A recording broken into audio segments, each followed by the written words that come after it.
everyone. We're going to get started here. Welcome to this event. We are marking the 25th anniversary of the Nisqually earthquake, which is coming up this weekend. Before we invite our speakers up, for those of you who aren't familiar with PNSN, I want to introduce you briefly. The Pacific Northwest Seismic Network is the seismic monitoring network for the states of Washington and Oregon. We work on monitoring earthquake and volcano hazards, on sharing information with the public, and on outreach education events like this one. And if you want to find out more about our activities, including future events like this, you can check out our website, which has a lot of information and resources for you to explore. Follow us on social media, and there's a sign-up sheet out in the lobby for those of you who'd like to get on an email list to be informed about future events and activities, including cool stuff like all the Seahawks work we were doing recently. And I'd also encourage those of you who'd like to support our work, you can see a QR code there to support the Friends of Earthquakes Fund.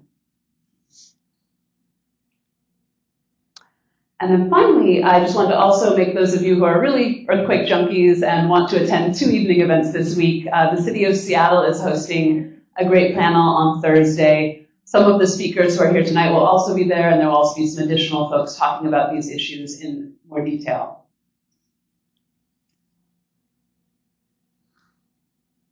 There we go. So I'm going to go ahead and welcome the first of our speakers, Steve Malone, who is the Director Emeritus of PNSN, which he led until 2007.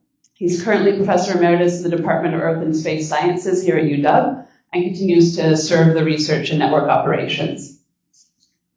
Well, I guess I'm here to start it off as the old guy who's been around forever. I started with the PNSN over 50 years ago, when it was called the Washington State Seismic Network, and it consisted of only 6 stations. Started by Bob Crossan just a year or so before I got there.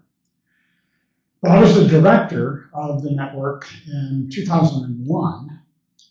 However, I was not physically in Seattle when the earthquake took place. I was on vacation in the Caribbean. So I'm not quite sure what I can say about it. No personal experience, but I did get back here within a couple of days, and I was very pleased to see that the seismic network, even in my absence, had actually performed very well. The staff and the computers, the software, the equipment generally worked as it was supposed to. And we were able to produce a good location of where the earthquake was within 5 minutes and send it out by email and fax, whatever that is, and some new device called the World Wide Web, which was just sort of getting going maybe a few years before, really got just maybe 4 or 5 years before it became somewhat popular. The problem is the technology then was such that even though we got the information out, a lot of people couldn't get to it because it got so overloaded. There were hundreds of people per second trying to get to our website, and it failed. So you'll hear something about how that's changed since then. One thing that was actually quite fortuitous was that we had, just within the previous 6 months or so, installed 22 modern digital strong motion instruments in anticipation of someday a large earthquake occurring. Those with a few others that we had there meant that there were actually about 25 instruments real-time running when the earthquake occurred. And they reported very rapidly how strong the shaking was in different places. Now, unfortunately, the way to get that information most usefully out is called ShakeMap, a system that sort of produces a map, and you'll see a version of this shortly, that shows how strong the shaking was in different places. And the software had come from California just the previous few weeks. I was on vacation. I got back and I tried to get it going. It was designed for California with shallow earthquakes. This earthquake was relatively deep, about 50 kilometers down, so it didn't work that well. And with only 20-some reporting stations, the initial shake map was really not very good. Over the next few days or weeks, more data was obtained, improved it, and you'll see the version that's actually been curated with really good data, and it's quite illustrative of how this type of earthquake what took place. Now, things have changed a lot since then. Just give you a few numbers of what the network was like. I just looked these up, and there were 174 total stations. The vast majority were old analog, not very high quality types of instruments, but they were real time, so we could get a good location. But the estimation for the magnitude, unfortunately, came out way underestimated initially, only magnitude 4.7. Within a few hours, you could crank up a experimental magnitude calculator that used these digital data and upgraded that to 6.7. And I think a day or so later, talking with USGS people at the National Center, it was settled on 6.8 is the final and probably most robust magnitude. That's to be compared with, you'll see maps of this, over 800 stations now, over 3,400 channels of data is what's available right now. So it's changed a lot since then. One thing that has also changed since then, and this is maybe just a little aside, is I actually formally retired almost 20 years ago. And during that period, the last 20 years, there have only been about 20 earthquakes over magnitude 4, none over magnitude 5, and virtually no damage in any case in the last 20 years. The previous 20 years, there have been over 50 magnitude 4 earthquakes, 8 over magnitude 5, with moderate to fairly significant damage for some of those. I'm not going to take credit for that. Yeah.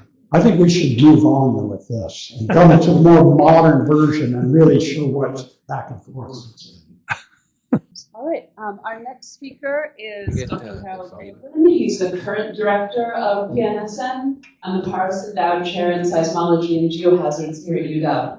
He's also the Washington State Seismologist. Great, thank you very much. Wow, that's nice and loud. It's a pleasure to be here. Thanks for coming out tonight. There's an awful lot of ringers in the room. Now I'm scared to talk to this many scientists, seismologists, et cetera. So, but I will try to give a very broad overview of a little bit about the Nisqually earthquake and a little bit about what our network detection is like now. Steve, as he said, may have retired 20 years ago, but he's been working for us for free ever since. It's the best gig from my perspective in the world, because we're still getting a huge amount of expertise, knowledge, and just sheer experience with the network out of Steve. So thanks for being here. So Nisqually earthquake happened, right? It was 10:54 a.m. I was not here. I lived in New Mexico. I taught at New Mexico Tech at that time. I was very aware of it because I was interested in these things. I had actually experienced the Loma Prieta earthquake, the so-called World Series earthquake, from the campus of UC Santa Cruz, which was basically right on top of that earthquake in 1989. I'd been in grad school in earth sciences there for a total of 3 weeks at the time of that earthquake, which did a lot of damage on our campus, and I watched the tops of redwood trees snap off and fall to the ground during the earthquake itself. It was quite, so I have some idea of what people went through in their experience of Nisqually here, but I wasn't around for it. But it certainly disrupted people's mornings. As Steve just said, we arrived at a magnitude of 6.8.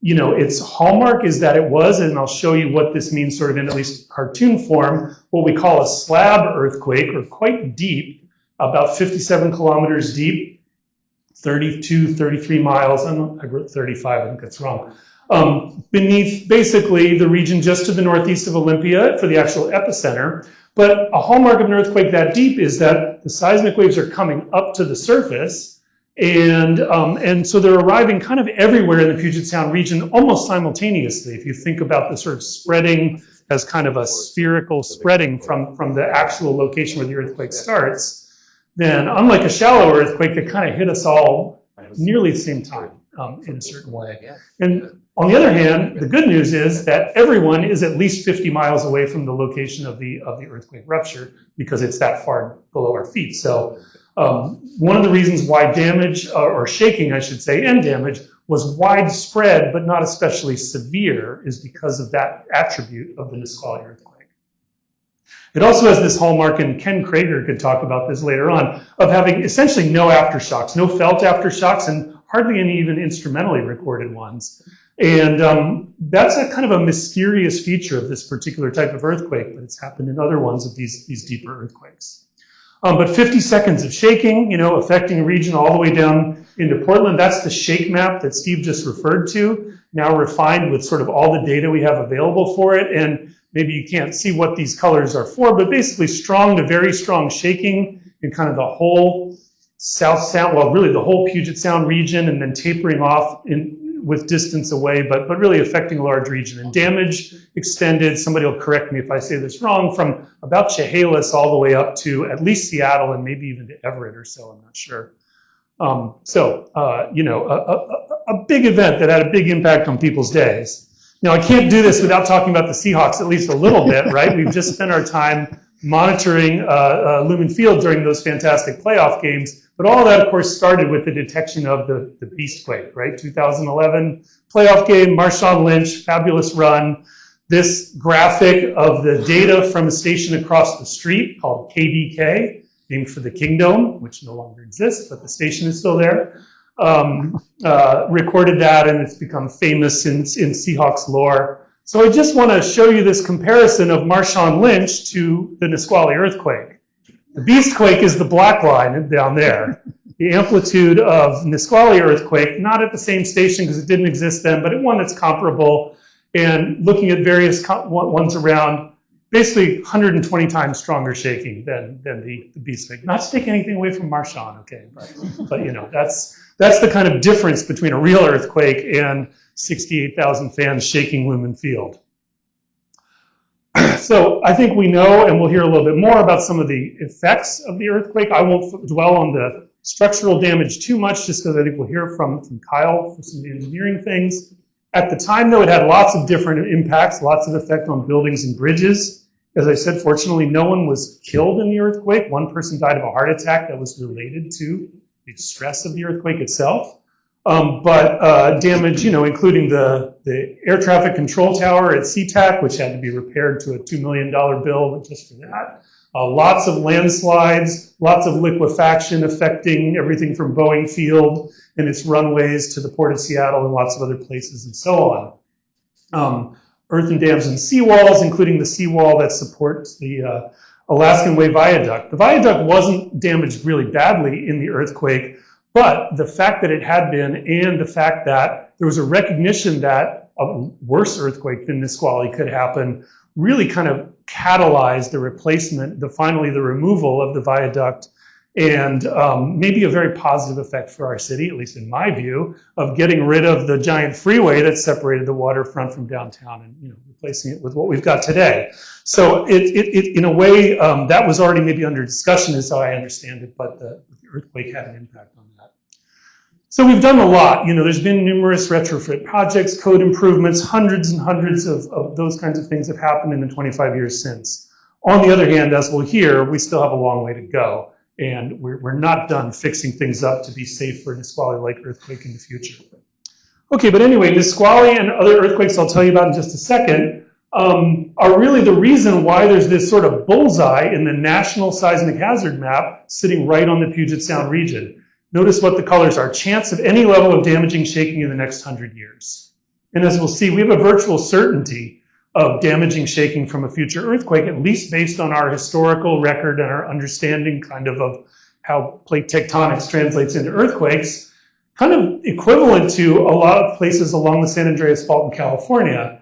And of course, we all know about the big one offshore in the Cascadia subduction zone, but that chance is less for large parts of the subduction zone, but really concentrated here. And that's because of other earthquakes that happen in our region like Nisqually.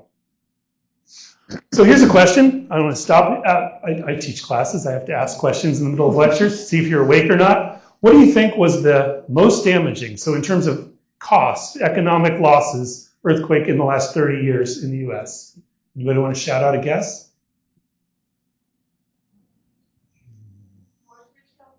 Northridge is a good idea, but showing your age like me, Northridge was more than 30 years ago, about 1994. I teach undergrads. All of these things are a long time ago. No, you guys should all be guessing by now. It was the Nisqually earthquake. This is the most damaging earthquake in the USA. Again, not loss of life, but well, from cost in the last 30 years. The Ridgecrest earthquake in California did a lot of damage to classified things on the naval base, but even their estimates of what happened there, if you adjust for inflation, are not as bad as the $2 to $4 billion in damage that is estimated for Nisqually. This is the insured losses for Nisqually, and there it is in fourth place, but none of those are less than 30 years ago, of $550 million, but the total losses, of course, are much, much greater than the insured losses for that event. Okay, well, of course, Nisqually was this 6.8, but we've had other events that turn out to be tectonically and geologically very similar, almost sort of same types of events as Nisqually, including the 1965 6.7 Puget Sound earthquake and 1949 Olympia earthquake, or did I reverse the names of those? Now I forget. Both basically in a similar magnitude range, similar types of events, deeper earthquakes that cause significant damage around the region. So if it happened 3 times in the 20th century plus 1 year, and you can do the math of the time between these events, that's not even 20 years, that's a little longer, but we've been 25 years since the last one. So the expectation that another similar event could happen, just simply based on the extremely short statistics of 3 or 4 earthquakes, is enough to give us a reason to think it could happen again in short term. So actually the USGS has sort of rigorously done the probabilities and statistics based on everything we know about these events and gone through quite an exercise, and we are blessed with 3 different types of earthquakes essentially in our region, right? And one is the Nisqually type earthquake. So these ones we're going to call slab earthquakes. If this is a cross section of our region, this is the North American plate. It's sort of sliding westward and trying to just run right over the Pacific Ocean seafloor. The Juan de Fuca plate out here, you've heard about maybe the seafloor spreading ridge. The Juan de Fuca plate is literally beneath our feet down there at about, the top of it's about 30 miles down, and then within that plate that used to be the bottom of the ocean is the place where these earthquakes are being generated. And so they come from down in that region, and all of them, those 3 that I just talked about, are like that, and all of them have affected the Puget Sound region. And for various reasons about the shape of these plates, it seems like they unfortunately concentrate right where the people are concentrated the most. Okay, so we assign this 85% probability in 50 years. We can actually see what that looks like. Here's a kind of a line across our region, and here's an old image of the cross-section of different earthquakes. And that's 80 kilometers depth. And here are earthquakes that are all actually part of it. We can actually see that plate going down beneath our feet. And then these earthquakes are all up here in the North American plate, including ones around volcanoes like Mount St. Helens and Mount Rainier and so on. But these are some of the events that have actually happened in that lower plate. And so that's sort of the geology of these earthquakes in a nutshell, at least. Okay, well, we also know about, and I'm not going to dwell on today, the big one, right? The ones that we've all heard about, the potential for magnitude 9 scale earthquake offshore, generating a big tsunami. We hear more about it, and it's a big event that would affect the entire region in some pretty terrible ways. But its probability is actually much lower, 15 to 25% in 50 years, just because they only happen about every 500 years or so, as far as we can tell. And then the third one is kind of, I think of as the black swan event for us in this region. Again, fortunately rare, but a Seattle fault or some of its similar faults, which are shallow faults right in the North American crust. Seattle fault, as you probably have already heard, runs east to west, right through SoDo area, close to the stadiums, right across both the Sound and Lake Washington and so on, and could produce a magnitude 7 or larger 7.5 earthquake. And if it would happen, it would be a very bad event for us indeed, but it seems like they're pretty rare. And so it's assigned a 17% probability in 50 years. So all of them put together just give us a very strong chance of a future large earthquake. So I'm going to spend the last couple minutes, sorry, I know I'm a little over time, but I'll get there, Elizabeth. We see a lot of earthquakes. That's 1 year of earthquakes recorded by our network. Almost 5,000 earthquakes in the past 12 months. I didn't update it the last few days, but we see them all the time, but almost none of them are big enough to be felt. We actually had a felt magnitude 3.0 this morning, right, about 5:40 a.m. a little north of us here, up in Snohomish area. And that generated some reports and some, the news get interested, but mostly we don't feel earthquakes. So these felt earthquakes are really rare. And so we have a hazard, but we don't get many reminders. People in the Bay Area or LA get a lot more of those magnitude 4, 4.5 kind of reminders that we don't get. So we can't predict them. We don't know when that next one is coming. I just gave you the best thing we know, which is just that 85% probability sometime in the next 5 decades. That's not a very specific prediction, right? But we have ways to at least recognize when an earthquake is starting because of the changes to the seismic network and the changes to the digital world. And that's this earthquake early warning system called Shake Alert. And everybody, how many people have heard of Shake Alert? I think almost everybody probably in the room, maybe not quite. But I'll give you just a little update on Shake Alert, just a little bit about how it works. So we can make that forecast, and now we can provide early warning just as they begin. And that's our main Shake Alert event that's actually happened in our region since we instituted the system last March, and it was very successful. It gave warnings to areas like Everett and Bellingham a number of seconds before the shaking actually reached people. Their mobile phones lit up with the Shake Alert message. In a nutshell, we use the seismic network. Steve talked about the few hundred stations. Now we have over 700 stations in our network across Washington and Oregon. All of them are delivering real-time data to our computers here on campus, and actually also to computers in California, so that we have a distributed system. And within 1 to 2 seconds, that data goes from the seismograph shaking on a mountaintop or in a fire station somewhere to the computers. All those hundreds of channels are being analyzed in real time, and it can make a determination that an earthquake is underway in as little as something between sort of like 4 and 7 or 8 seconds, maybe a little more depending on the nature of the event. And then that can turn around and issue an alert that goes out over various systems to get to your mobile device or other devices. So all of this happens in the case of an offshore earthquake that's far away but very big. We could have a minute of warning. In the case of something like Nisqually, unfortunately, the warning time is really short, because it is right underneath us. So the only advantage we have is that the not very damaging P waves get to the surface faster than the damaging S waves get to the surface, so we gain something from that time. So here's a little animation actually of what it would be like if we had Nisqually's epicenter in our Shake Alert system today. We have many more stations than are shown here. But the idea is that the event happens, we locate the epicenter very quickly in the data processing center. We make that magnitude estimate, again, in a few seconds after the earthquake has started, and that means we can warn people who are further away because the shaking is spreading like ripples in a pond across the region. And the calculation for Nisqually in downtown Seattle, if everything worked well, if it had just happened again, is something on the order of 8 to 12 seconds of advance warning time is potential. Doesn't sound like much, but that's enough to do 2 things. One is one is psychological. It's like instead of feeling shaking and panicking, you get the alert on your phone. You say, earthquake, what am I supposed to do? Oh yeah, not run to the door and run out of the building. We don't want you to do that, but get under the table, drop cover and hold on and so on. So you have Shake Alert on your phone now, even if you've never downloaded an app, and that's the good news.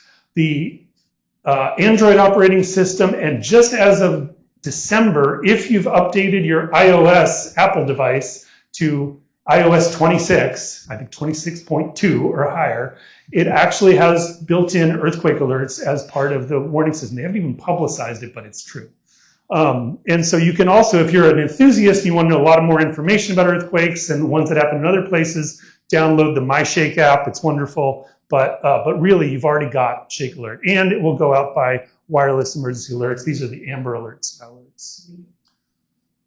Okay, so, and we also have ways to deliver that information, not just to people on their mobile phones, but actually to parts of our infrastructure that can take action, whether that's in schools with Shake Alert going out over the PA. We don't have this quite going for sound transit and light rail and all yet, but in the Bay Area they're doing it, and water systems and other ones. All right, so now I really am done, but my message is, we can be ready for earthquakes. We don't have to treat them as just, oh my gosh, it'll be a cataclysm and everybody dies. It's not like that. Prepare, don't despair. They're inevitable, but we can increase our resilience. Thanks a lot.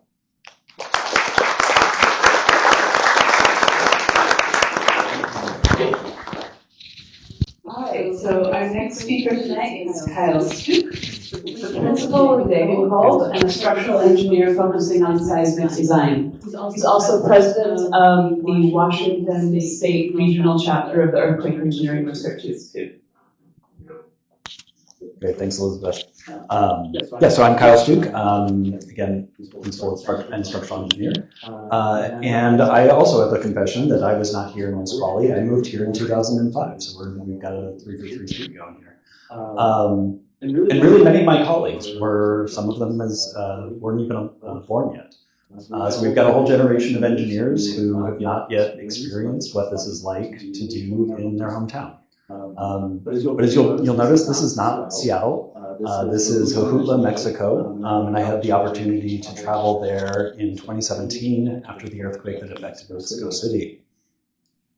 When I was in Mexico City, I saw buildings that looked like this, and like this, and like this. But I also saw buildings that looked like this. And actually, this was the vast majority of the buildings that I saw there in Mexico City. And that earthquake was actually the same tectonic type of earthquake as we had here in Nisqually. And it was really great to see a vibrant, modern city returning to life 3 weeks after the earthquake. And one of the things that I really take away is I saw things like this as well. Signs of neighbors and people who felt connected to their community, grateful for the neighbors for the help that they had offered, and ready to rebuild. And that's what I hope we can get to here in Seattle as well. There we go. So, as Harold mentioned, we've had earthquakes like Nisqually going back to 1949. And so the map on the left there is from the building code from 1952. So within 3 years, we had brought that kind of seismic hazard into the building code.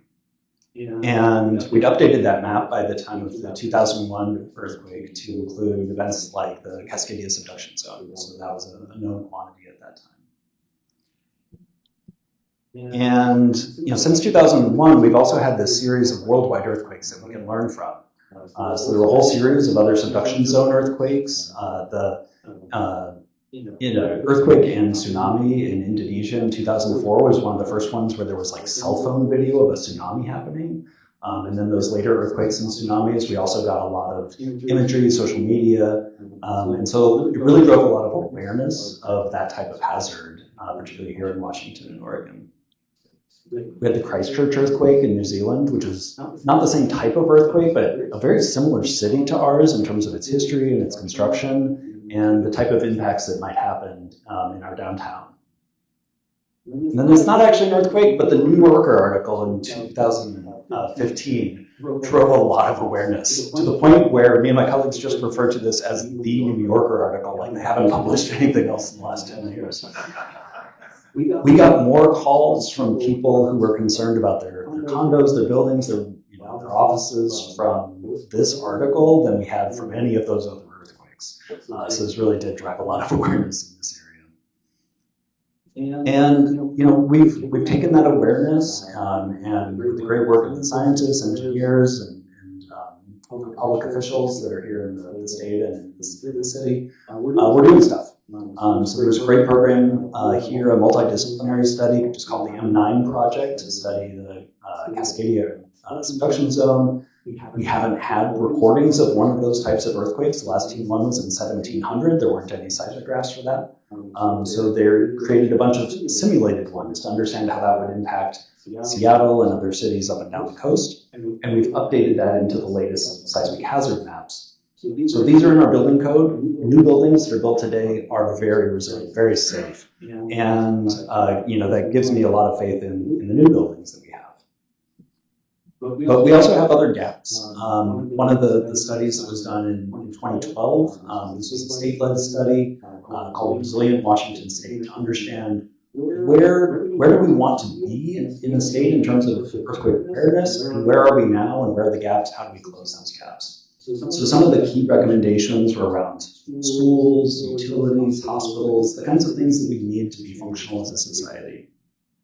The great news is we've done at least some work on most of these areas. So the state funded a series of studies of the existing school buildings, really throughout the state, but focusing on the high seismic zones. And we're now replacing some of those schools and retrofitting some of those schools. So there's about $50 million in the state budget every year to work on these schools and improve their safety, starting with those out on the coast and working inland. We're doing things like base isolating key infrastructure like transformers. You know, Seattle City Light and Puget Sound Energy are base isolating these transformers to protect them from the seismic waves, and hopefully make it easier to turn the lights back on when, after the shaking has stopped. We're doing inventories, at least, of our most vulnerable building categories, particularly these unreinforced masonry buildings that cause much of the damage in Nisqually. The city did a great study, kind of internal to SDCI, to identify a little over 1,100 buildings within the city that are unreinforced masonry. The state picked that up and in 2018 started to try to understand the scope of the issue across the state. Unfortunately, there wasn't a lot of data to work from at that stage. The estimates are from 4,000 all the way up to over 20,000 of these buildings throughout the state. But now there are renewed efforts to go in and actually go into communities and identify the specific locations of all these buildings.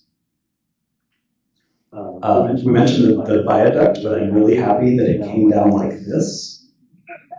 And not like this. This was a video that WashDOT produced in 2009 showing the effects of a seawall failure and viaduct, and we've replaced both of those now.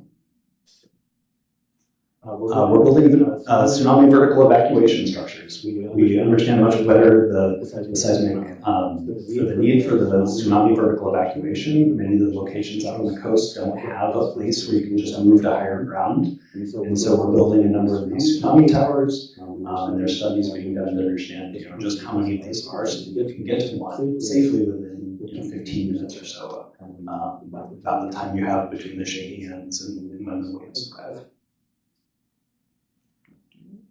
And we're doing things to prepare societally as well. So WaSafe is a group that's been formed. This is a group of architects and engineers who are getting trained and then volunteering to be deputized by cities that are impacted by an earthquake to be able to go in and do building inspections and green, yellow, or red tag buildings to know if they're safe to re-enter after an earthquake. And activities like shakeout, the earthquake early warning we talked about, better awareness of being prepared for 2 weeks rather than 3 days, which may be necessary for a lot of us in the really big earthquakes. All of those factors kind of tie into our societal resilience as well as the infrastructure, the physical. So we still have a lot of gaps, though. I mentioned we are inventorying unreinforced masonry buildings throughout the state, but we also need to retrofit and repair those. We also need to address other buildings that we know have seismic vulnerabilities, particularly the older concrete buildings. It's the older concrete buildings that, when they collapse, kill people in earthquakes. And we need to inventory them to understand where they are. We need to have financial incentives to do voluntary retrofits, and in some cases, mandatory retrofits. We need to work, continue to work on our resilience and what we call functional recovery. These are a couple of, frankly, buzzwords that engineers use sometimes to mean that the building is not just safe to not kill you or injure you in an earthquake, but that it's actually ready to resume its function afterwards. Because to recover as a community, we need not just people to not die, but also that there are jobs and housing, shops, places for them to go to maintain that community aspect. We've talked about how Nisqually wasn't necessarily a very big earthquake. So taking some of those seismographs that were recorded measurements of what the shaking was at particular locations, we as engineers take and kind of transform those into these kind of graphs that show, roughly speaking, the amount of energy that's delivered to different types of buildings at different heights. This is from a station actually close here on the north end of the I-5 Ship Canal Bridge. And this is what happened in Nisqually. About 0.35 G max, so 35% of the force of gravity. And this is what we're designing for at the same kind of location today. These values go up to about 1.2 G, so 3 to 4 times higher. And this includes all of those different types of earthquakes that Harold mentioned. We combine all of those. And so this is where, we know that Nisqually was a moderate earthquake. And we need to be prepared for also a much larger earthquake. So I like to close a lot of these types of presentations with this slide. Oh, and it still gets me. This building killed people. This is 3 weeks after the earthquake. People's belongings are hanging out the side of this building. And this is really why I went to Mexico City, it turns out. I didn't know that before I went, but we want to make sure that this does not happen to our community when the next earthquake happens. And that's what we want to work to prepare for. So thank you. Did any of you see this? Some of you did, okay. I also was not here in 2001 when this probably happened. I do have a twin sister who was here, though, so I've heard a lot about it. And the chimney on the house where we grew up did have some damage, but hasn't been used since. It's still there, though. So 2001 was a year to remember for a lot of reasons.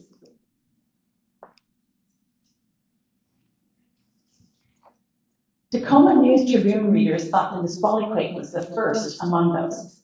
In their report on the earthquake, California Seismic Safety Commission publication, 2001-03, noted that the Nisqually was the first modern U.S. earthquake to occur during school hours.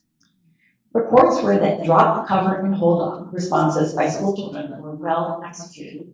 Some of you may remember the videos from the Alaskan earthquake a few years ago, too, where the school children were also extremely well behaved. In contrast, occupants of the damaged state capitol fled the building. Falls were among the most common cause of earthquake-related injuries in the Nisqually earthquake. Conwell 2005 report this based on an analysis of emergency department logs and medical records. Superficial injuries, sprains, strains, and fractures of minor severity accounted for most of these cases.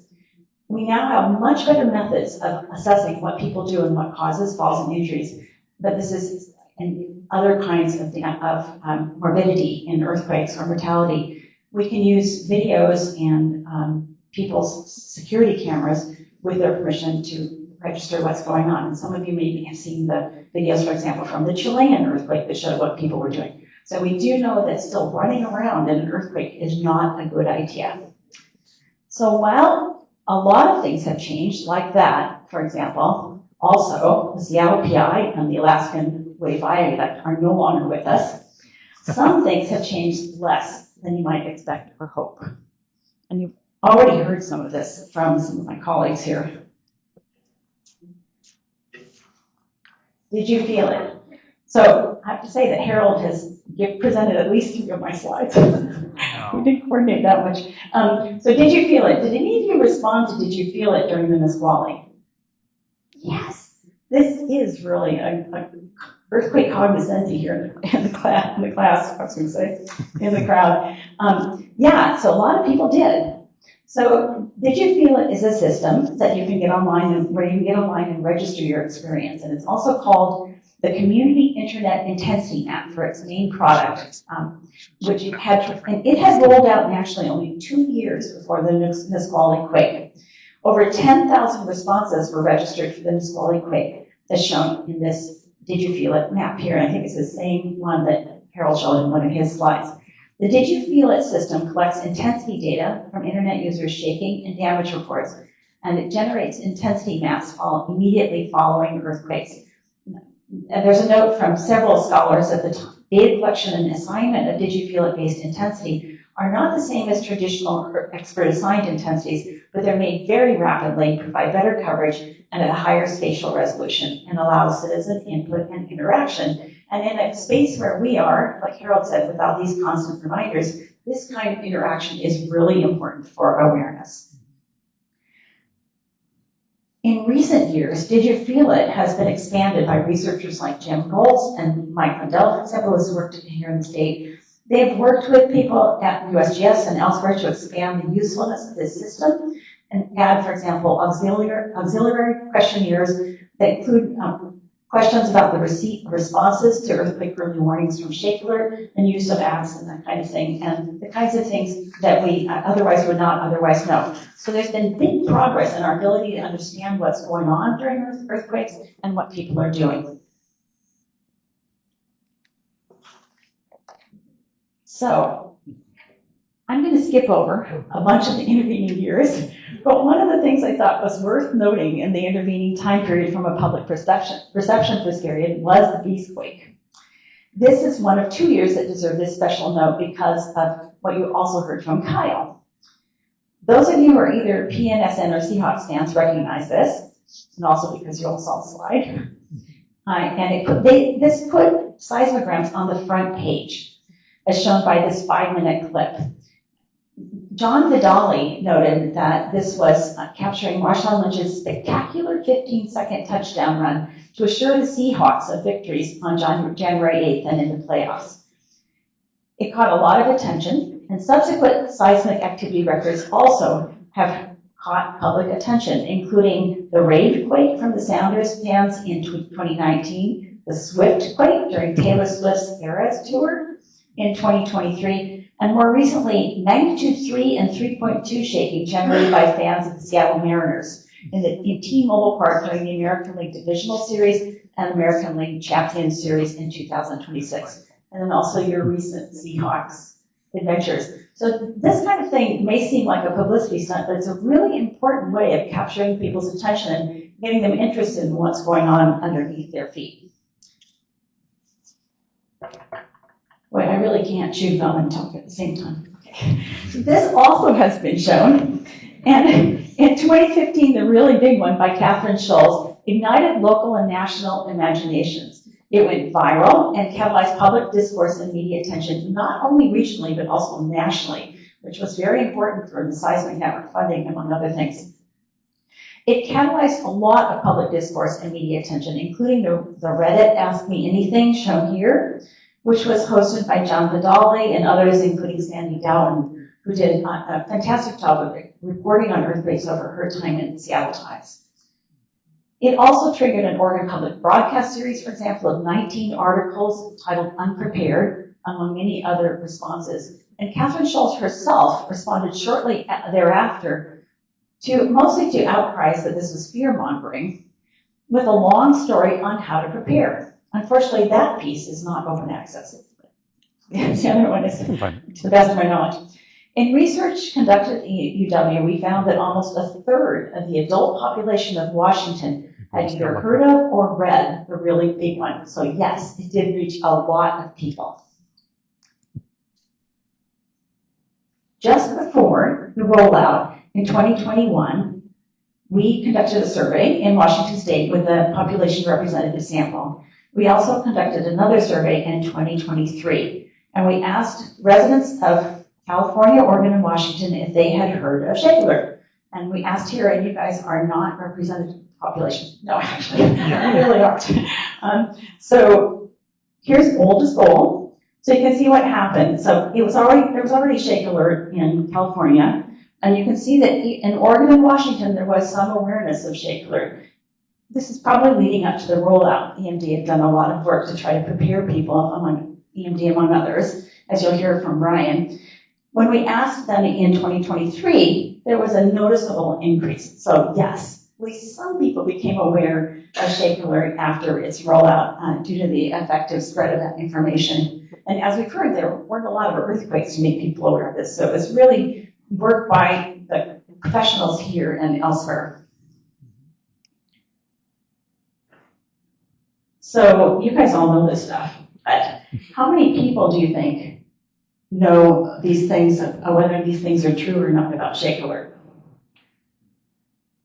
Should we start with the top one? Do you think it's like sends a warning that an earthquake is approaching in 2021? This is just before the rollout.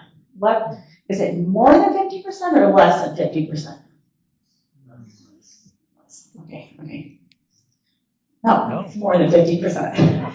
However, note also that there's quite a large, that's 2023, it's very similar. So if we look at predicts earthquakes, you notice that more than 30% thinks that shaky alert predicts earthquakes too, which is problematic. Also note that there's about a similar proportion who understand that it's operated by the USGS, also problematic. In 2023, oh, it's not moving. Ah, there it goes. Okay. Yeah, in 2023, I don't know if you can tell, but it's gone up another 10% or so. So it has improved. More people are aware. However, predicts earthquakes has also gone up a little bit. So there's still some progress to be made on these things. And there's still only about a third of the responses that indicate that USGS runs the system. I have one more slide, I believe. Ah, here it is. Okay, so what did people do? Well, we've heard a little bit from Harold and others that people tend to run around an earthquake sometimes. And you can see here that some of these responses indicate other actions that we wish that people would not take in earthquakes because they're dangerous, like standing in doorways. Standing in doorways is something that's been around for decades, and I wasn't going to include it in these surveys when I ran them. And I was told by Mike Lindell that I absolutely had to include this because so many people still stand in doorways.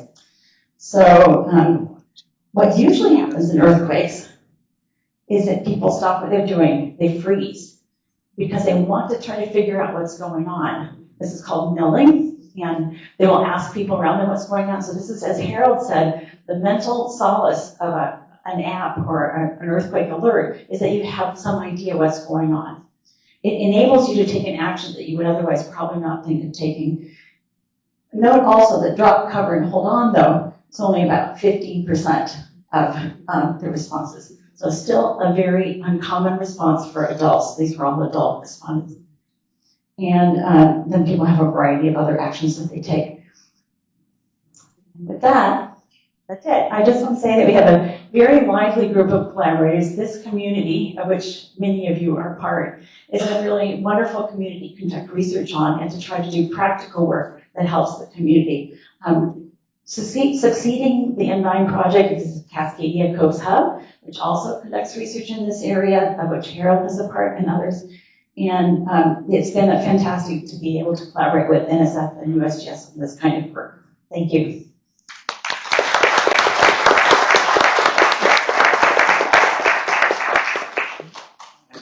I'm starting to think I might be the only person here who actually lived through Nisqually in Seattle. So I guess Brian, of our speakers, Brian, who's our last speaker tonight, might be the other. He's the Earthquake and Volcano Program Coordinator for the Washington Emergency Management Division and is a volcanologist by training. So I guess I have to start the way everyone else did. Let's do an audience survey. How many people think that I was here for Nisqually? Getting a little bit. Everyone else is right. So our whole panel, that's how it's going to go today. I was not here. I was in New York at the time. But I have heard a lot of people's stories about this quake. So I work for the Washington State Emergency Management Division. I'm going to talk to you a little bit today about not only what some of our state agencies have done. There's going to be some refrains from some of the other slides, but also more about what you can do about the next earthquake. Also going to be some refrains there, but you know, this is what we have.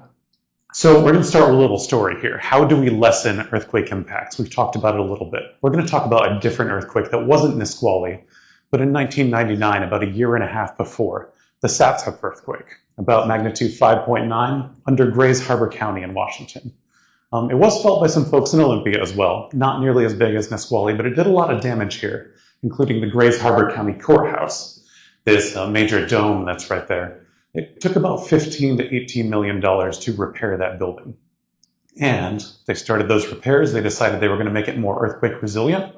A year and a half later, Nisqually struck. And because they had been doing this earthquake building, even though the shaking there was more intense, they did not have to re-repair that dome. This kept the people safe inside, and it made sure this historical building built early in the 1900s stayed up. So this is a story about mitigation, one of the things that we can do to our buildings that a lot of us are working on right now. So what are some of the things, and I'm sorry, there's so many words on this page. I'm just going to allude to a bunch of them in stories. We've already heard to some other ones, but what are our state agencies, what are our locals doing to try to protect us from earthquakes? As has been said before, we have a lot of work to do, but building off that framework Kyle was talking about with the Resilient Washington State report, there's been a lot of work done. So according to our Office of the Superintendents of Public Instruction, or OSPI, about 280 school buildings have reported retrofits. These are just separate buildings, not schools themselves, but that's a lot of retrofits that have happened, making those schools a little bit more safe. And those are only the ones that have reported it. That doesn't include private schools as well. Hundreds of school buildings, as Kyle was mentioning, have been seismically evaluated. They get these plans for how they can make their school safer in the next emergency, or the next earthquake. And then our Department of Natural Resources is also doing those seismic site class evaluations you saw all over the state. Find out how the soil will respond. That just adds to what the schools can do, how they can make them more safe. They're doing some firehouses with those evaluations as well, so other parts. So hundreds of bridges in the Washington lifeline corridors, especially these ones that are going to be vital to transporting goods after a major earthquake.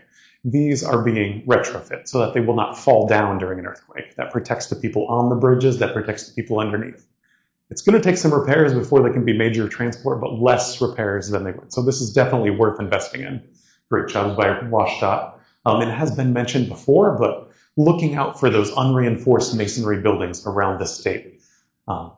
So we know that we have tens of thousands of these, and groups that have been doing a lot of work on this. We already mentioned the city of Seattle, whose name I did not put on here, but they have done an excellent job with this. A lot of local communities as well.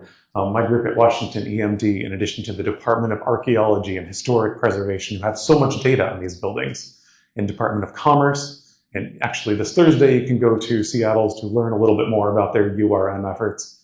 We need to identify where these buildings are so that we can find out where they are. We can learn how many are in each community, what types of buildings they are, so that we can start finding these incentives to help people retrofit them. We need to know where they are first, though. And then it was alluded to, but Washington has a first of its kind functional recovery study going on right now, where we can try to really work on community resilience. We want to find out what it would actually take to make our buildings more resilient. And the idea for this is, again, as Kyle was alluding to, is you have a hospital, it withstands the earthquake. But is it going to be a functional recovery, or is it going to be a functional hospital afterwards? Otherwise, it's just a building. How do we make sure that these buildings that are important to our communities, to their earthquake response, to their recovery, are functioning within a certain amount of time afterwards? So working on a study with that. And then there's so many more I haven't listed. Some of our other presenters have talked about these, but the point is we got a lot of work to do, but there is a lot that's already been done, and we should be celebrating that first. Okay, let's focus on what can you do now. I'm going to finish off with the last half on this. What can you do? If you want to walk away from this with two things, in addition to the fact that you already have Shake Alert on your phone, you all know now, even those who didn't know when they came in, which, good audience, thank you. I'm going to just emphasize know and practice drop, cover, and hold on during an earthquake, and how to secure your space, how to make those spaces you spend the most time safer. So drop, cover, hold on. Anne did a really good job bringing this up of how you should not be running during an earthquake. The way I like to think of it is if you ever go to one of those carnival rides where the ground is shifting and you're like, how can I step on the ground? It's going like this. Well, picture that, but the ground is accelerating back and forth, up and down, all these places. And when you try to put your foot down, the ground is not where you thought it was. It is not safe to try to run or move or walk during an earthquake. And years of injury data backs that up. This is why you should stay where you are. And those injuries happen from falling, they happen from being struck by falling or flying objects. So when we say drop, cover, and hold on, I want you to break this down. This is not just get under the nearest desk or table. This is a situational awareness tool, these 3 steps. But if you think about these 3 steps, you will be safer wherever you are when the earthquake happens. Even if you're unlucky, like say up on the side of a building washing windows or something, there is a way to drop, cover, and hold on effectively there. So 3 steps. Drop, get low to the ground, minimize your movement, lower your center of gravity. If you are knocked over by the earthquake, you will not fall quite as far. This is a better way to be. You're also a smaller target for those falling and flying objects. So that's the drop. Cover your head and neck. These are important parts of your body. If you don't have anything nearby, use your arm. Maybe use that expensive textbook you bought a while ago. You got to use that for something. Take cover if possible. That's the other part of cover. This means if there's something sturdy nearby, take cover underneath it. Not the nearest table. If it's your glass coffee table in your living room, that's not a good idea. Situational awareness, still important with drop cover, hold on. But taking cover under something sturdy, you know, you can jump up and down on the leg of a table and it is going to hold up to a lot of force from above. So really important thing. And then hold on as long as that shaking lasts. Now, I've heard a lot of stories from Nisqually despite not being there. And people say that it felt like the shaking lasted a lifetime. Now, with about 50 seconds of shaking, so if we could have that the Cascadia subduction zone earthquake, and that might last, say, 5-6 minutes of shaking, by quick calculation, I think that's 7 or 8 lifetimes. Hold on for the entire time that it's shaking. You got to stay safe. So any position you find yourself in, drop, get low to the ground, make yourself a smaller target, cover your head and neck, take cover if possible, hold on. In some situations, like if you're in a wheelchair, if you're in a walker, if you struggle to walk on your own, some of those steps are more important. Like that holding on is about making sure that if you go to the ground during earthquake shaking, you're doing it of your own volition. It's not the shaking that's throwing you there. So any situation you're in, you can drop cover and hold on. It's going to be good to practice how to do that in different situations. So speaking of situations you spend a lot of time in, we've talked a lot about how we can't predict earthquakes. But here's a little statistics for you. If you spend 8 hours a night in bed, there is a 33% chance that's where you're going to be when the next earthquake strikes. So what can you do to make that space safer? We always like to mention that it's a good idea to, move your bowling ball collection. If you collect bowling balls, I'm not going to judge. If you're inspired to collect bowling balls by this slide, go ahead. Just do not put them above your bed unless you're like really securing them down. Not a good idea in earthquake country. On the left, we have some of these pictures from actually Nisqually damage in the Natural Resources building down in Olympia. And these come from the Department of Agriculture. But if you have an office that looks like this might be something that happens, it's a really good idea to secure those things to the wall so they don't fall on you during the shaking. There's so many things you can do in the spaces you spend time to secure them. And now is really the best time to do that, not after the earthquake, not during it. So think about those things, make those spaces you spend the most time more secure now, and move your bowling ball collection.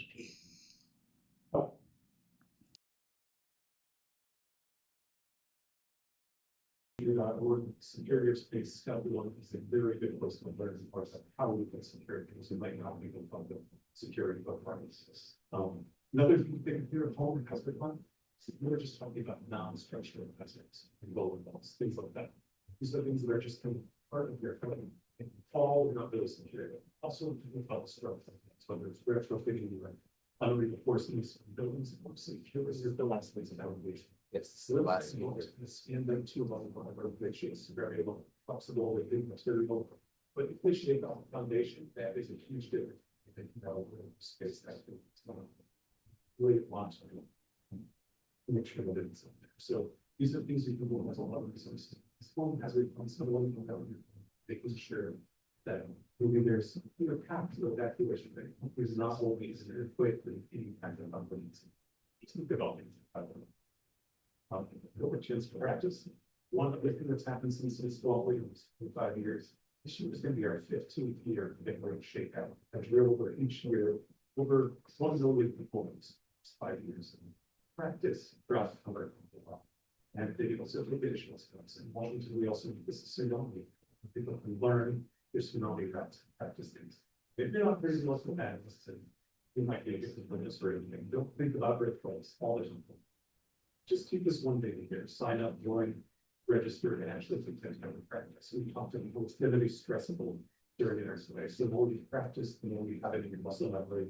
I mean, a lot of people heard stop, drop, and roll where you catch on fire. How awesome is that? Practice. Don't have it. Or you can be ready to do practice. Yeah, we ever say well, earthquakes, and never going to be you. It's good to look at in practice. So let's finally just going to say earthquakes. Washington's past, present. Again, with earthquake this morning, they've had in Washington that we felt they're going to be part of the future. You can absolutely survive. You can thrive, but that's all about taking actions and to be able to People for one of the learning about that's a huge thing.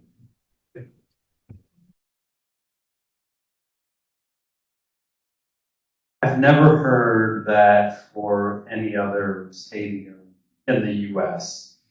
Is it just because we've got a sensor really close by, or is the ground there particularly wobbly, or why do we have these little earthquakes at Newman Field all the time? Yeah, Space.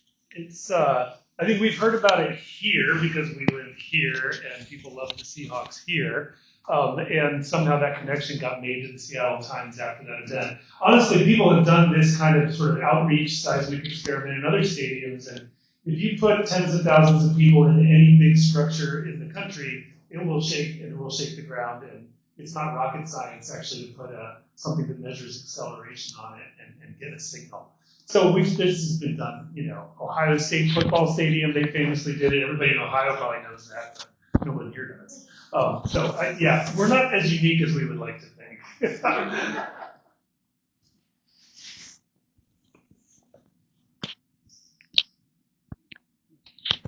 Good evening, everyone. My name is Fred, and I'm with Bainbridge Repairs from Bainbridge Island. My colleague and I are here to collect some useful information and some insights, and we appreciate you providing that. One of our greatest concerns is the disruption of water and sewage systems. Obviously, if water lines break, the bridge goes down, sewer systems break, we're literally up a creek. You have to be highly resilient because of that. Good lady mentioned surveys focusing on getting the word out about shake alert and the dangers of earthquakes. What I'm interested in is what impact are you having on public utilities to reinforce their infrastructure to make sure that they can survive and recover quickly.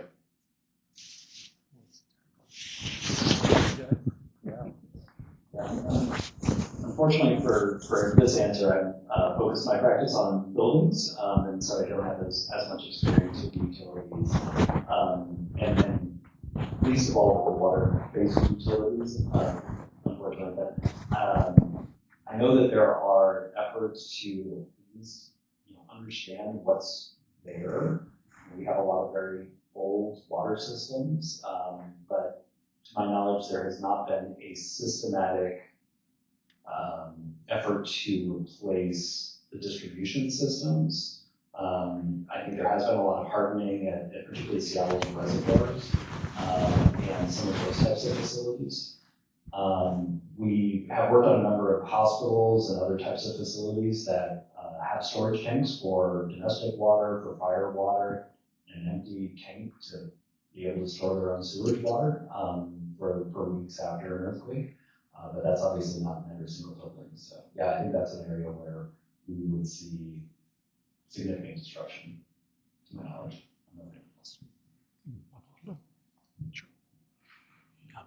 Yeah, thank you for coming out, and also thank you to Bainbridge Island for being in another one of our URM surveys. We appreciate that. When it comes to water, another thing that is being done a little bit in Washington, maybe Harold can add a little more to this, but there are some water systems that are using that shake alert earthquake early warning system to do things like shut off the pipes so water's not flowing, shutting off the pumps so that they don't catch on fire, make sure water is available afterwards. So that's a possibility. There are some of these going on in northern Washington. I think it was like Sammamish Water and Wastewater District was shown on the slide. But ultimately, as Kyle was talking about, we have a lot more work to do in that area.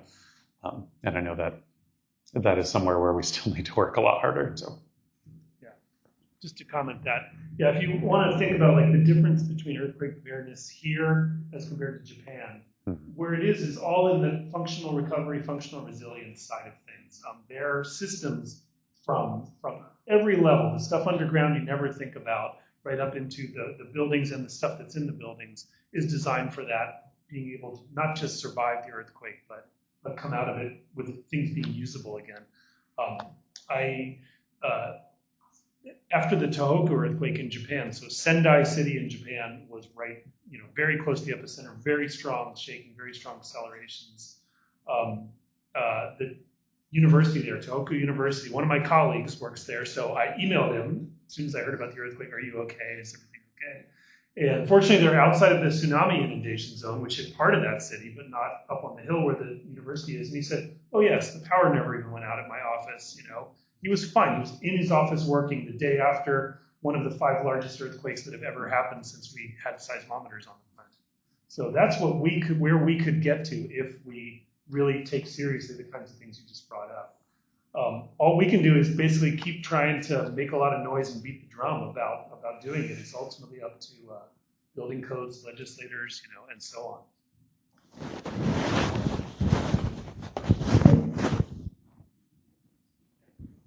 Curious what you found so far with the unreinforced masonry. Like, where is it? I see quite a few houses made of brick in Seattle, and I wondered, is it a reaction to the Seattle fires? Curious what you found so far. I'll give you the quick version of this. There are a lot of buildings with brick facades, in addition to what are truly unreinforced masonry buildings. And the difference is whether or not those brick walls are carrying the vertical loads, the gravity loads that are there, every minute of every day. And it's particularly the large commercial structures really were a reaction to the fire hazards that were at the turn of the last century.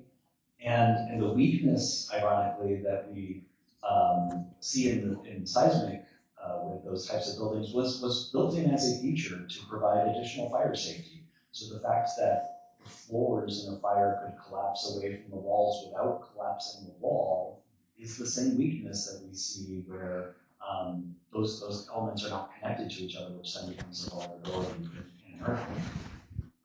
So I don't see as many true unreinforced masonry buildings in single-family residences, but there are certainly a lot of apartment buildings, and they are concentrated in certain neighborhoods.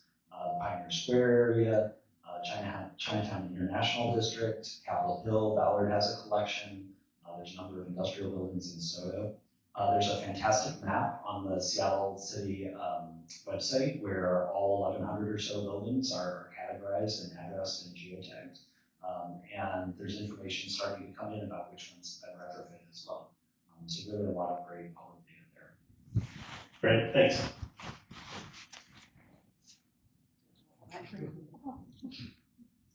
Hi, everyone. I'm Monica Gowan, an instructor for the National Disaster Training Center. And yeah, the mic cuts out a lot. And thank you to all of the speakers. One of the courses that I instruct, we train planners and public safety professionals. In the tsunami awareness course, we talk about Grace Harbor and vertical evacuation structures as an example. So I was really interested in the map that you were showing, and there were so many points and circles on that. And I wondered if you and/or Brian or anyone could elaborate on the status of Project Safe Haven and the timeline, the number of structures, and what we can do to help build the political will to get those constructed. And maybe I can add a couple things and then pass to Brian. There are, I believe, 3 completed structures on the coast of Washington. There are 2 completed. 2 completed, Acosta and Choler. Okay. And then there are others that are under construction, and then others that are under design or planning. There are challenges in getting these things funded. There's local and state and federal dollars that go into that. The FEMA program that funded a lot of these was canceled earlier this year. It may come back, but it's a lot of uncertainty there.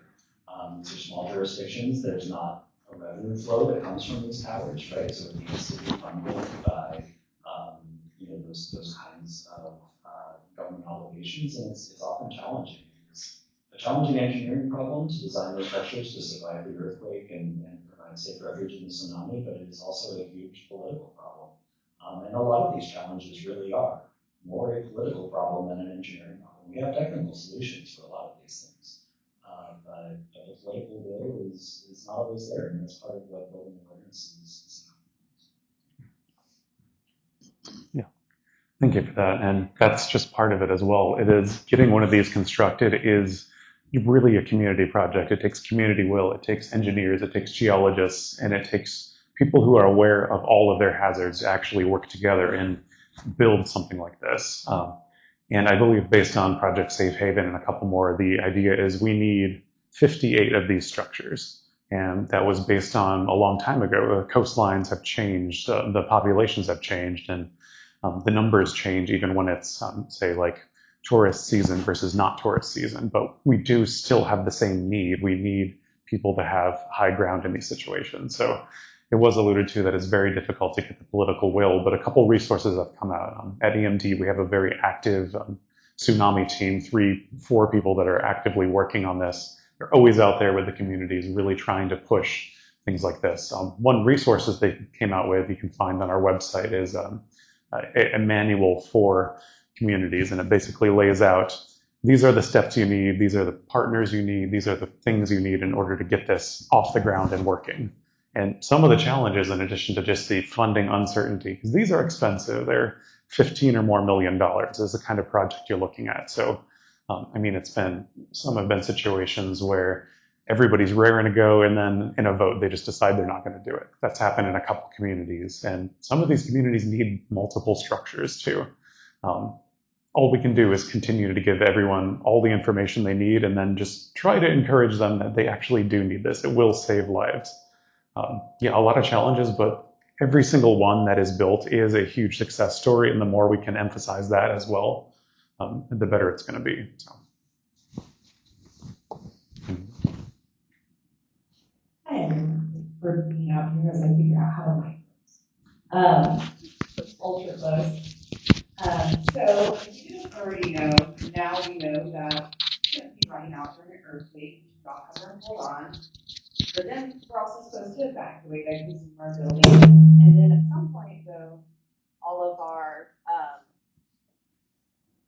our resources that maybe we've been preparing 2 weeks ready for are inside. So how do we figure out when we're supposed to hunker down, then when we're supposed to leave, and then when we're supposed to be able to go back in to get our resources and shelter, while we wait for all of our resources to come back online and have help?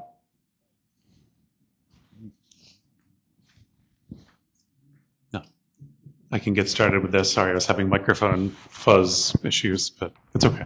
So yes, as was alluded in Washington, we recommend 2 weeks ready of supplies. And we know that sounds like it's an awful lot, and it is. That's true, especially if you're living in an apartment or something like that, or if you're just struggling to get things together. It can be a huge challenge.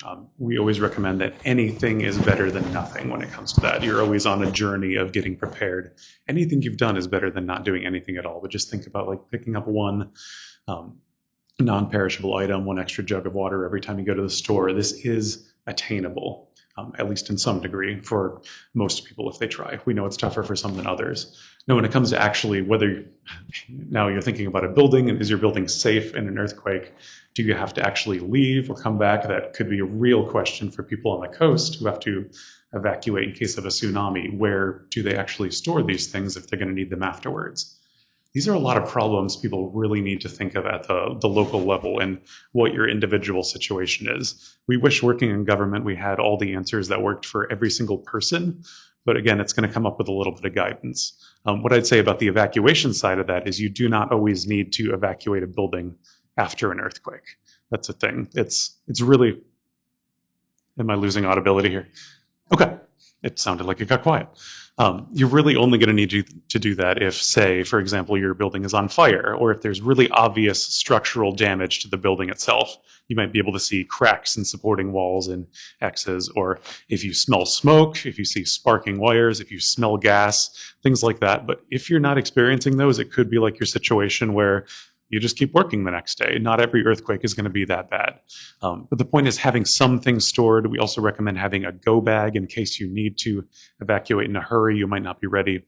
Think about having that when you're commuting.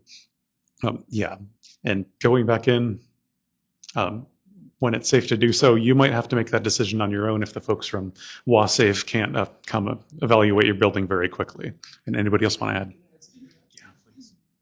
Just, I think it's really important to recognize, that it's not like fire. Evacuation is really not what we do in general for earthquakes, period. I've been asked questions like, how are we going to evacuate Seattle after the big one? I'm like, well, of course we're not.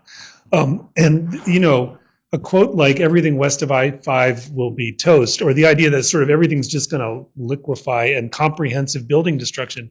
We've seen big earthquakes around the world in places that are better prepared and worse prepared, and it can be very bad. Fortunately, our construction practices aren't the same as some really places where things were horrible, like in Haiti.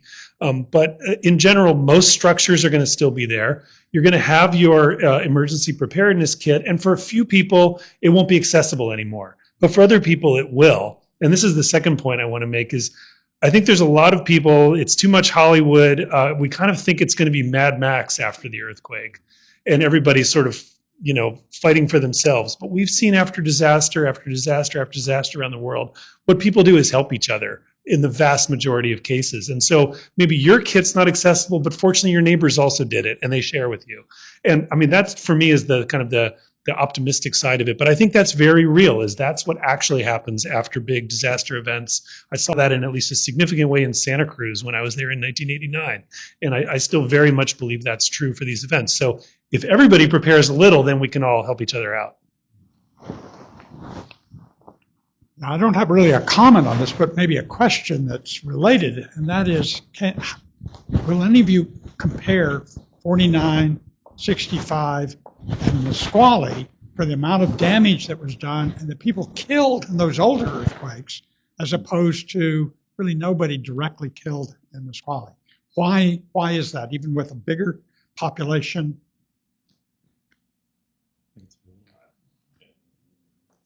Well, just to say a little, something we don't like to think about in emergency management is the factor of luck, fortune. Again, when did this happen? This earthquake happened, say, what was it, like 10 a.m. on a Wednesday in February.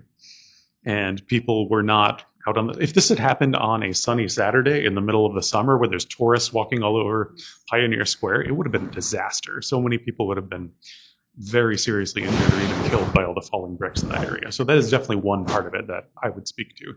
It's a really important factor. The timing is critical there. And I can't really compare, but I know that some of the deaths did happen from people running outside of schools, running out of buildings, and facades collapsing on top of them. So, anyone else? So maybe some of the, even then, drop, cover, and hold, or don't run, played some role in it there, and maybe it'll even be better next time. I was the optimist last time. I can be the pessimist this time and point out that there's no guarantee that if we have another Nisqually or 65-like earthquake, that it won't be worse. It could be a little bit larger in magnitude. Remember, it's a log scale. A magnitude 7 is essentially twice as big as a 6.8, not just like 0.2 bigger, right? And it could be closer to Seattle or to Tacoma or a more populated region with more vulnerable structures than the last one was. There's lots of reasons why it could be a little less bad or a little bit worse, maybe a lot worse. So again, the fact that we have so many more buildings built to modern codes that, as you said, we actually know that buildings can be built so they withstand incredibly strong seismic shaking. That's the triumph of engineering, and it's really mostly a matter of just recognizing, Seattle wasn't built in a day like Rome, and so we have to fix the parts that were built a long time ago. Oh, this is for Brian. You mentioned performance codes, or energy performance codes. Most codes are life safety. Are we really thinking in the state of any cities actually thinking of adopting formal performance codes for certain classes and structures? I hadn't heard that. And one more thing, while you're thinking about that, my recollection, Steve, is that you're standing by one of those rotary seismographs, and when the game was going on, and that you called the press, and then they came by and they had a picture of you by that seismograph when they were doing this. So things don't happen; they have to kind of be pushed a little bit. And I think that was my recollection. Brian, my questions. Thank you. And I think I might actually, that might be more appropriate for Kyle on building codes. Thank you. Sorry. Yeah. So there is a pretty strong effort to formalize a functional building code or functional recovery building code at a couple of different levels. So Brian mentioned the study that Washington is doing to look at what that implementation would even look like. So we're talking several building code cycles out. The building codes is usually updated every 3 years. We get major updates to the seismicity every 6 years. And in the planning for future versions of what we use now to design buildings, there is a nationwide effort to look at functional recovery and what would that mean from a technical standpoint. And then it's going to be up to local jurisdictions to decide how do they want to sort their buildings into those different technical categories. Is this a building that we need the lights to stay on the entire time, like a hospital? If there's an operating room or something like that, or is this something that we need to be operational within a couple of days or a couple of weeks or a couple of months in a fairly large earthquake? And one of the great things with all of this preparedness, whether it's new building design to a life safety code or these new functional recovery codes, is we plan for the very worst day we can think about, basically. And that's not the most likely earthquake. The most likely earthquake is more or less a repeat of the Nisqually, maybe a little bit worse, maybe a little bit better. But by designing for those very, very large earthquakes, we're also preparing very well for the smaller earthquakes. But yeah, there are a lot of efforts to formalize that so that engineers can take that and use that in new building design. My name is Jeff Silverman, and I am the hub captain of the Haller Lake Emergency Hub. And I was actually planning on talking about this Thursday, but since you brought up the subject of communities coming together, I wanted people to generally know that there is an organization called Seattle Emergency Hubs. We currently have on the order of 70 hubs operational. We're planning on getting to 120 from my list to God's ear. And the hub is a place where the community can gather after a disaster. We're thinking about earthquakes. We're also thinking about major fires, major civil disruption, which strikes me as an oxymoron. Disruptions are not civil. But any sort of disaster that interferes with the operation of the city, the hubs are going to stand up and be a place where people can come together and learn urban survival skills, and a place where people who have resources can meet up with people who need resources, and people who have skills can meet up with skills. The website is seattleemergencyhubs.org. And I was here for the 65 earthquake, and I was here for the Nisqually earthquake. And in fact, I was on the staff of the University of Washington during the Nisqually earthquake, and in my office was an adjunct professor, a graduate student, and a high school intern. And when the shaking started, the intern was yelling, I yelled, if we're having an earthquake, everybody get under something. The intern yelled, we're all gonna die, we're all gonna die. And the adjunct professor yelled, I'm not gonna get tenure, I'm not gonna get tenure. Just to hit on one point real quick there. That was one of the big takeaways I had from Mexico City was going to neighborhoods where most of the buildings were okay. You'd turn the corner, one building would be collapsed. And on that block that was closed off, there'd be a table out in the middle. And most of those tables had a big poster board taped to it with a sign with a big long list. And one side said, we need, and the other side said, we have. And people were sharing. And I think that community aspect, I went to go look at buildings and learn as an engineer, and I came back with way more as, understanding about how important the community aspect of that is. Yeah, so that's what a hub is supposed to be. We've just formalized it. First, I want to say thank you for this beautiful panel, beautiful night. Glad to be here with everybody. But my question is, given the cited probabilities, a 30% chance of a magnitude 8.0, 8.6 event, and a 10% chance of a magnitude 8.7 and 9.2 event within 50 years, sorry about that. What do current models indicate about risk across the entire Cascadia region?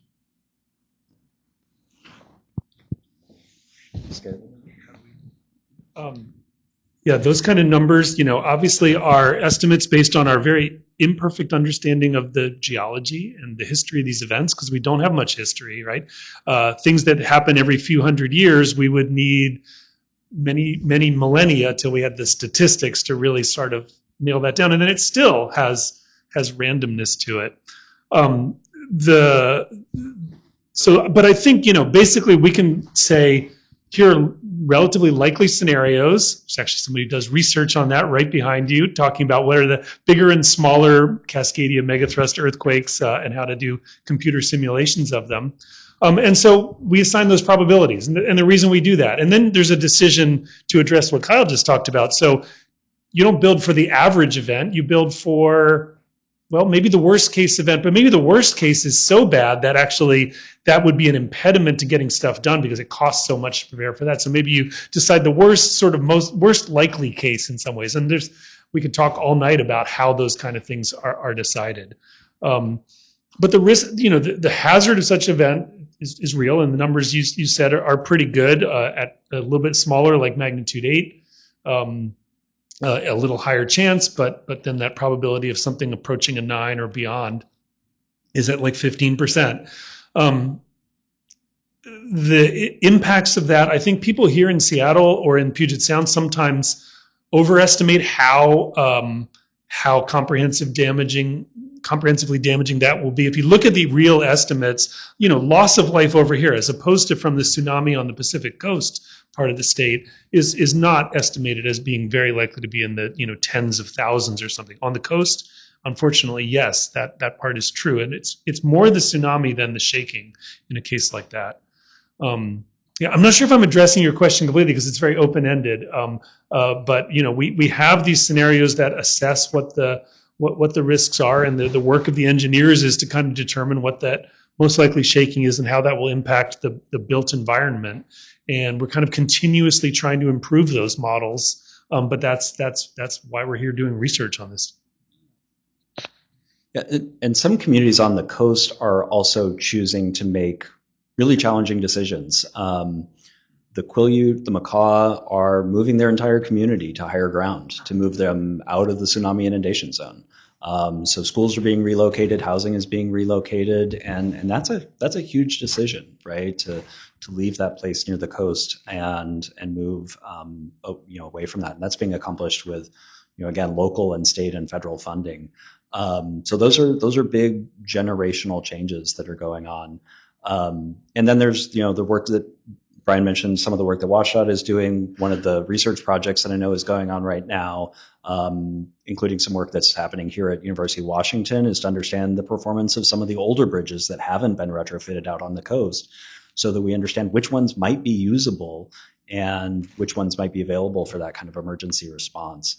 So I think while Harold's absolutely right, the impact on Seattle from a magnitude 9 might be less than some of those other types of earthquakes. There's still a lot of thinking about what will happen on the coastal communities as well. And in Oregon as well, I think the population in Oregon is even more concentrated right on the coast, and there's a different set of challenges there as well. Yeah. Great. All right. Well, we're out of time, so if you have additional questions, come to the Seattle event on Thursday and bring them for the lineup that's repeating. Thank you again so much for coming out tonight. The Seattle event is at City Hall. It's the Bertha Knight Landis Room. Is that correct, Amanda? Okay, yeah, the Bertha Knight Landis Room. And we have a flyer outside on the table with more information about that event if you want to go. Thank you, and thank you for all the great questions.